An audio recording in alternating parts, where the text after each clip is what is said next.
Next up at UFC 312, we got Kody Steele taking on Rongzhu. Kody Steele, undefeated in his career. He is making his UFC debut, taking on Rongzhu, 10-3 in his career, 4-1 in his last 5, looking for his first UFC win. Kody Steele, pretty famous. Last name is very notable in certain circles.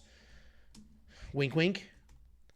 But he's pretty famous in this scene because of what happened to him in the Contender Series. He was supposed to fight a gentleman named Quemel Otani. Quemel Otani is the first person to ever beat Alex Pereira. So the UFC was trying to build that up. Let's get this guy on the Contender Series. Maybe he gets a few wins and we can build him versus Poatan the same way we did Poatan versus Izzy.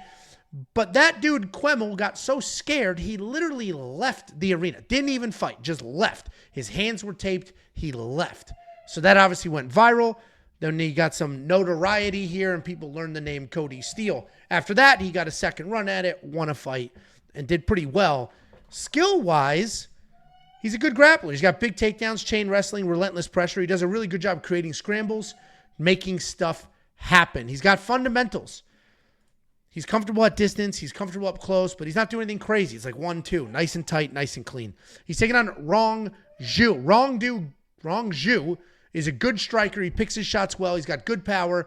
When he's charging forward, when he's dictating the pace, he can do really, really well. But when he's backed up and he's reacting and trying to figure out what's happening to him, he ends up a step behind. He's got a negative striking differential, and that's crazy because once you factor in how offensive grappling heavy he is, he's got 2 takedowns per fight, 62% takedown accuracy. So he spends the majority of the fights on top in grappling positions, and he still is getting hit more than he's hitting his opponents.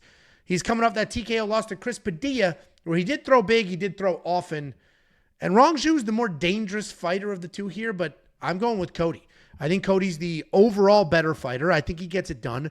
Cody should be able to avoid some of the big power shots that come his way. He should be able to get his own takedowns. I think the constant shots from Kody, the reshots from Kody, I think that's going to make the difference. Rongzhu's going to be backing up. He's not going to like the pressure. He's never going to settle in.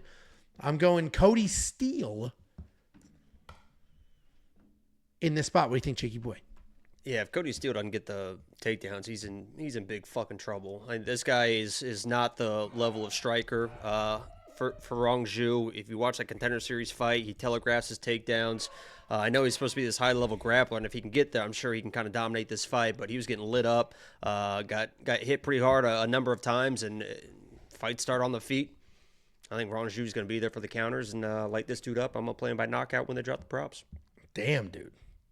You and I are very, very far apart. First 2 fights.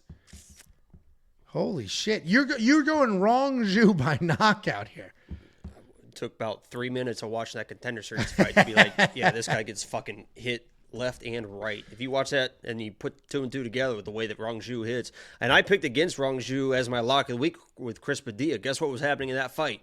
He was fucking controlling that fight, and I was in big trouble for that lock of the week. And obviously, Chris Padilla did what he did because he's a fucking dog, and he found that elbow and the doctor stoppage. But you watch Rongzhu and the way that he can strike and throw these combinations, and he's a way better striker and has way more power than this kid. So, yeah, I mean, takedowns.